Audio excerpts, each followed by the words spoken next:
और भारतीय जनता पार्टी की जन आशीर्वाद यात्रा आज मंडला और श्योपुर जिले से शुरू होगी और इस यात्रा की शुरुआत केंद्रीय गृह मंत्री अमित शाह करेंगे। मंडला में मुख्य कार्यक्रम होगा, महात्मा गांधी स्टेडियम में यह कार्यक्रम होना है। आपको बता दें कि इस कार्यक्रम में बीजेपी के लगभग सभी आला नेता शामिल होंगे। 3 सितंबर से बीजेपी 5 अलग अलग संभागों से जन आशीर्वाद यात्रा शुरू कर चुकी है। नीमच में राजनाथ सिंह ने जन आशीर्वाद यात्रा को रवाना किया था और आज अमित शाह जन आशीर्वाद यात्रा को झंडी दिखाने के लिए पहुंचेंगे। और जन आशीर्वाद यात्रा जिसमें केंद्रीय मंत्री, भारतीय जनता पार्टी के रणनीतिकार, चाणक्य कहे जाने वाले अमित शाह भी मौजूद होंगे। शैलेंद्र हमारे सहयोगी इस वक्त हमारे साथ जुड़ गए हैं। शैलेंद्र, क्या डिटेल्स मिल पा रही हैं, कितने बजे से कार्यक्रम होना है और क्या कुछ है जानकारी अपने पास?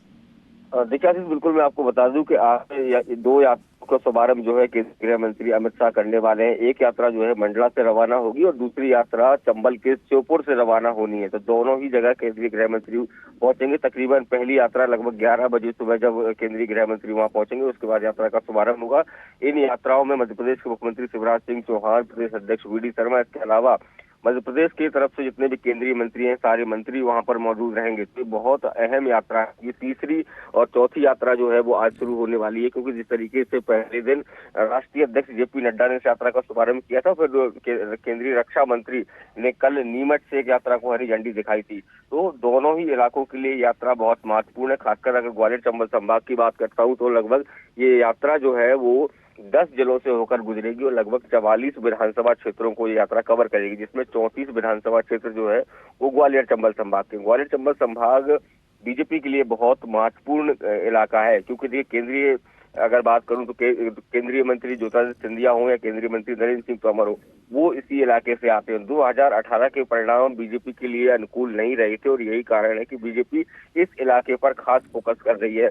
तो अगर श्योपुर की बात करता हूँ तो तकरीबन 6 बजे केंद्रीय गृह मंत्री यहाँ पहुंचेंगे और ये जो यहाँ पर प्राचीन माता मंदिर है वहाँ पर वो पूजा अर्चना करेंगे और उसके बाद एक रोड शो जो है वो श्योपुर में होगा। लगभग 4 किलोमीटर लंबा ये रोड शो होगा और उसके बाद एक आम सभा है जिसको वो संबोधित करेंगे।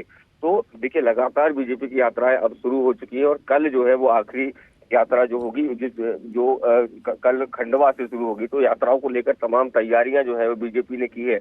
एक एक विधानसभा क्षेत्र को चुनाव के पहले कवर करना चाहती है। बड़े नेता जो है, इसके पहले आपने देखा होगा कि ये यात्रा जो है केवल एक यात्रा हुआ करती थी और उसको मुख्यमंत्री शिवराज सिंह चौहान और मध्य प्रदेश के जो दिग्गज नेता होते थे उसकी अगुवाई करते थे। लेकिन इस बार जो है वो बीजेपी पूरी तरीके से एक्शन मोड में नजर आ रही है और न केवल मध्य प्रदेश के नेता बल्कि केंद्र के नेता भी लगातार मध्य प्रदेश के दौरे भी कर रहे हैं और तमाम जो बड़े कार्यक्रम है उसमें शामिल भी हो रहे हैं। स्वाभाविक है शैलेंद्र, ये जो चुनावी समर है, इस चुनावी समर में विजय और संकल्प विजय का ये जो भारतीय जनता पार्टी ने लिया है, अलग अलग जगह से यात्रा निकाली जा रही है लोगों को जोड़ने के लिए, पार्टी को एकजुट रखने के लिए, कार्यकर्ताओं को साधने के लिए।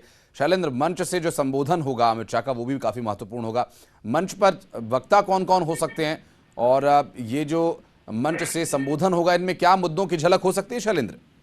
देखिए सबसे महत्वपूर्ण मुद्दा तो जो है वो 20 साल विकास के है। जिस तरीके से पिछले जब दौरे पर केंद्रीय मंत्री अमित शाह जब पहुंचे तो मध्य प्रदेश सरकार का रिपोर्ट कार्ड रखा था और बताया था कि किस तरीके से गरीब कल्याण के लिए काम किए गए। तो सबसे पहला फोकस बीजेपी का है गरीब कल्याण को लेकर किए गए काम, वो काम जनता को बताने हैं और वो लगातार कार्यकर्ता भी बता रहे हैं। और केंद्र के जो मंत्री हैं, मध्य प्रदेश के जो मंत्री हैं, खुद मुख्यमंत्री शिवराज सिंह चौहान हो, तमाम जो नेता जो पहुंच रहे हैं, विकास को उनकी पहली प्राथमिकता है। और दूसरा सबसे ज्यादा फोकस रहता है कांग्रेस की गारंटी। जिस तरीके से पहले जो 5 गारंटी की बात कांग्रेस करती थी, अब उसे बढ़ाकर 11 गारंटियां कर दिया गया है। तो कमलनाथ जब भी मध्य प्रदेश के दौरे पर होते हैं, मध्य प्रदेश के अलग अलग हिस्सों में जब वो जाते हैं तो बिल्कुल शैलेंद्र, आपके पास फिर लौटेंगे। कार्यक्रम के दौरान क्या कुछ महत्वपूर्ण बातें वहां पर मंच से कही जाती हैं इसके बारे में और डिटेल्स आपसे लेंगे। बहुत बहुत शुक्रिया आपका जानकारी देने के लिए। और बढ़ते आगे, छत्तीसगढ़ में विधानसभा चुनाव में कांग्रेस को मात देने और अपनी सरकार बनाने के लिए भारतीय जनता पार्टी ने एक बड़ा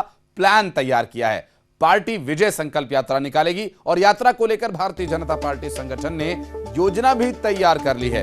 इस महीने के दूसरे सप्ताह में भारतीय जनता पार्टी विजय संकल्प यात्रा निकाल सकती है। बस्तर और सरगुजा संभाग से एक साथ पार्टी विजय संकल्प यात्रा निकालेगी। यात्रा का समापन रायपुर में होगा। बताया जा रहा है कि भारतीय जनता पार्टी की विजय संकल्प यात्रा में केंद्रीय गृह मंत्री अमित शाह इसे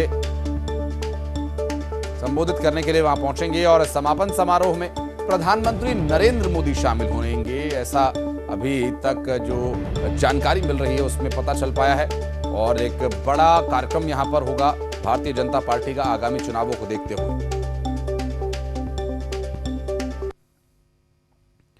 और कांग्रेस ने चुनाव समिति बनाई। कांग्रेस अध्यक्ष ने चुनाव समिति का गठन किया। 16 सदस्यों की ये समिति तैयार की गई है, जिसमें मल्लिकार्जुन खड़गे, सोनिया गांधी, राहुल गांधी, सलमान खुर्शीद, अधीर रंजन चौधरी, मधुसूदन मिस्त्री, टीएस सिंहदेव को जगह दी गई है। दरअसल एमपी से ओमकार मरकाम को शामिल किया गया है।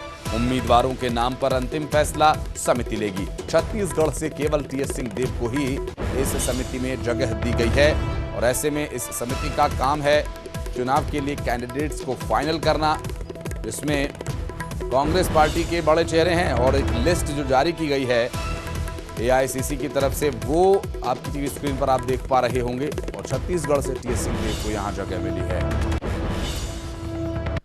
और कांग्रेस से जुड़ी एक और बड़ी खबर आपको बता दें, जहां नाराज नेताओं को मनाने की कोशिश में पार्टी जुटी हुई है।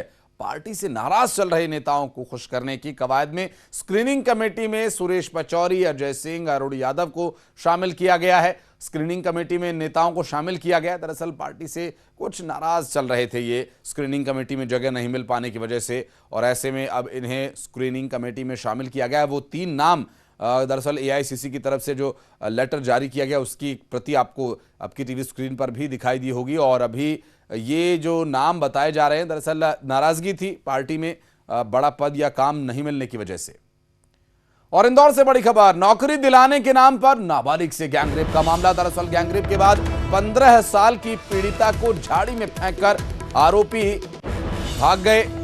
आरोपी ने छोटी खजरानी से पीड़िता को अगवा किया और राहगीरों की मदद से लसूड़िया थाना पहुंची पीड़िता। दरअसल छात्रा की हालत अभी गंभीर है। लसूड़िया थाना पुलिस मामले की जांच कर रही है। मिथिलेश गुप्ता हमारे सहयोगी इस वक्त हैं हमारे साथ फोन लाइन पर। मिथिलेश, आरोपियों का कुछ पता चल पाया? क्या स्थिति है फिलहाल पीड़िता की? देखिए, पीड़िता की हालत जो है वो नाजुक है। इस वक्त अस्पताल में उनका इलाज चल रहा है। 2 संदिग्ध युवकों को देर रात हिरासत में लिया गया है। पूछताछ चल रही है। करीब 5 घंटे से डीसीपी अभिषेक आनंद अपनी टीम के साथ पूछताछ कर रहे हैं। रात भर अलग अलग सर्चिंग टीम को भेजा गया, अलग अलग जगह से लोगों की पहचान की जा रही है। लेकिन फिलहाल इस वक्त जो जानकारी सामने आ रही कि 2 संदिग्ध युवकों को हिरासत में ले लिया गया, उनसे पूछताछ चल रही है।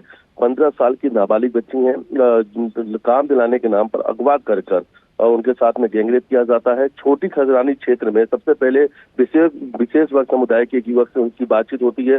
वो अपने 2 अन्य दोस्तों को बुला लेते हैं, फिर कार में उन्हें नौकरी दिलाने के नाम पर लेकर जाते हैं।